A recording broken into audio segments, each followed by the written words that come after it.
Hello प्यारे बच्चों, आज हम कक्षा 6 एकादशः पाठः पाठ 11 अस्माकं प्रदेशः हमारा प्रदेश सप्तमी विभक्तिः को पढ़ेंगे, रीड करेंगे, समझेंगे। तो सप्तमी विभक्ति अधिकरण कारक। सप्तमी विभक्ति का प्रयोग अधिकरण कारक के साथ किया जाता है। क्रिया के आधार को अधिकरण कहते हैं, जैसे जले, उद्याने, भवने आदि।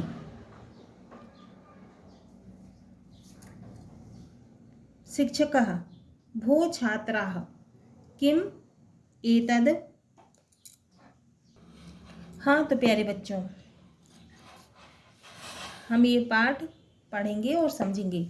शिक्षकः कक्षायां प्रविशति मानचित्रं भीतिकायां स्थापयित्वा दर्शयति। शिक्षक कक्षा में प्रवेश करते हैं और मानचित्र भीतिकायां स्थायित्वा दर्शयति, मानचित्र को दीवार पर लगाकर दिखाते हैं। शिक्षकः भो छात्राः किम एतत्। हे छात्रों, यह क्या है। छात्राः एतत् मानचित्रम्, यह मानचित्र है। शिक्षकः मोहनः मानचित्रे किं प्रदर्शितम्। मोहन, मानचित्र में क्या प्रदर्शित है। तो सप्तमी विभक्ति में अधिकरण में क्या आता है, क्या प्रदर्शित होता है, मैं और पर।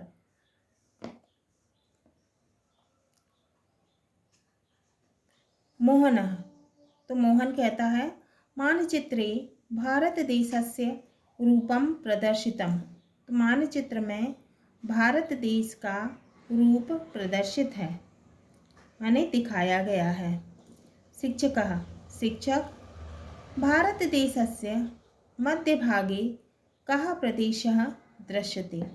तो शिक्षक कह रहे हैं कि भारत देश के बीच में कौन सा प्रदेश दिखाया गया है।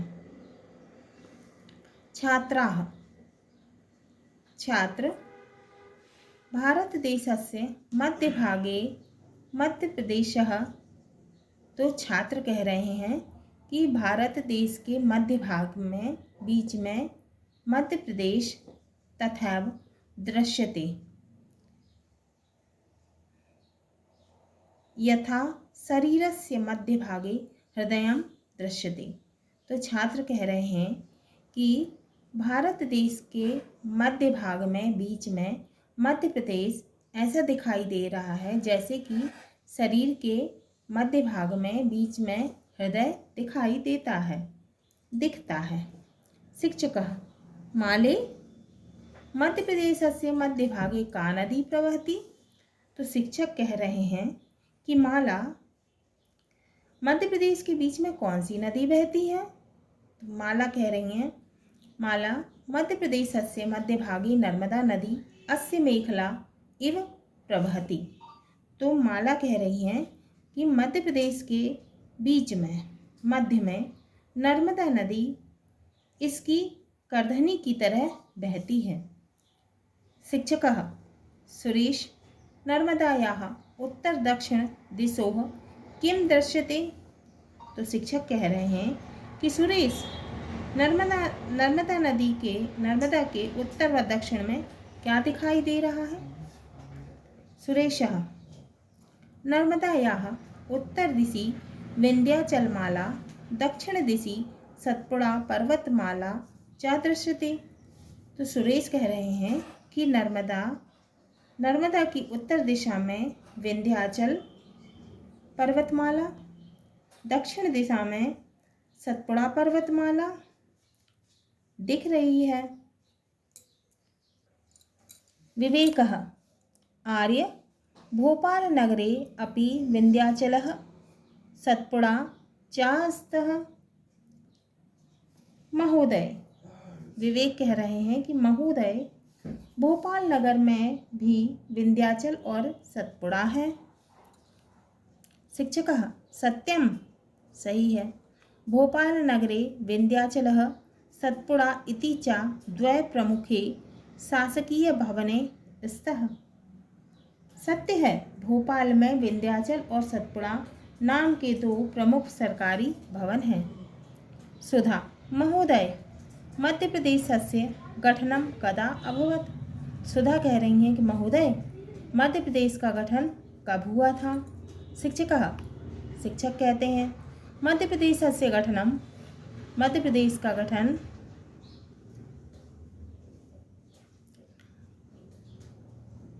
1956 तमे ख्रीस्ताब्दे नवंबर मासस्य प्रथम दिनांके अभवत्। मध्य प्रदेश का गठन 1 नवंबर सन 1956 में हुआ था। सुरेशः महोदय, अस्माकं प्रदेशे कति महानगराणि सन्ति? सुरेश कहते हैं महोदय, हमारे प्रदेश में कितने महानगर हैं? शिक्षकः भोपालम अस्माकं प्रदेशस्य राजधानी। शिक्षक कह रहे हैं कि भोपाल हमारे प्रदेश की राजधानी है। इंदौर, ग्वालियर, जबलपुर प्रभृतीनि महानगराणि सन्ति। तो शिक्षक कह रहे हैं कि भोपाल हमारे प्रदेश की राजधानी है। इंदौर, ग्वालियर, जबलपुर आदि क्या है? महानगर हैं। माला उज्जैनी कथम प्रसिद्धा? तो माला कहती हैं कि उज्जैन क्यों प्रसिद्ध है? शिक्षकः उज्जैनी महाकालस्य नगरी। तो शिक्षक कह रहे हैं कि उज्जैन महाकाल की नगरी है। महाकालः 12 ज्योतिर्लिंगेषु एकः अस्ति। महाकाल 12 ज्योतिर्लिंगों में से एक है। राघवः, राघव कहते हैं प्रदेशे कानि दर्शनीयानि स्थलानि सन्ति तेषां का विशेषता? तो राघव कह रहे हैं कि प्रदेश में कौन से दर्शनीय स्थल हैं, उनकी क्या विशेषता है? शिक्षकः महेश्वरम, मंगलेश्वरम, ओंकारेश्वरम, नेमावरम इत्यादीनि नर्मदा तीरे स्थितानि धार्मिक स्थलानि आदि मध्य प्रदेशे सन्ति। महेश्वर, मंगलेश्वर, ओंकारेश्वर, नेमावर आदि नर्मदा किनारे स्थित धार्मिक स्थल भी मध्य प्रदेश में है। मैहर नगरे स्थितं देव्याः शारदायाः मंदिरम् अति प्रसिद्धम। मैहर में स्थित देवी शारदा का मंदिर भी बहुत प्रसिद्ध है। भोपाल स्थितं ताजुल मस्जिदम् इति यवनानां धार्मिक स्थलम अपि प्रसिद्धम। ताजुल मस्जिद मुस्लिमों का धार्मिक स्थल भी प्रसिद्ध है। भीमबेटका स्थले शैल गुहासु प्राचीनतमानि चित्राणि सन्ति। भीमबेटका में चट्टानों की गुफा में प्राचीनतम चित्र हैं। खजुराहो मंदिराणि मूर्तिकलार्थ प्रसिद्धानि। सांची स्थितः स्तूपः बौद्धानां धार्मिक स्मारकः। खजुराहो में मंदिर मूर्तिकला के लिए प्रसिद्ध हैं। सांची में स्थित स्तूप बौद्धों का धार्मिक स्मारक है। रमणः मध्य प्रदेशे कानि राष्ट्रीयानि उद्यानानि सन्ति? मध्य प्रदेश में कौन से राष्ट्रीय उद्यान हैं? शिक्षकः मध्य प्रदेशस्य तृतीयांशः वनेन आवृतः। मध्य प्रदेश का तीसरा हिस्सा वनों से ढका हुआ है। माधवोद्यानम, कान्हा किसली, बांधवगढ़ इत्यादीनि राष्ट्रीयानि उद्यानानि सन्ति। माधव उद्यान, कान्हा किसली, बांधवगढ़ आदि राष्ट्रीय उद्यान हैं। वनरक्षणे वनवासिनां विशेषं योगदानम् अस्ति।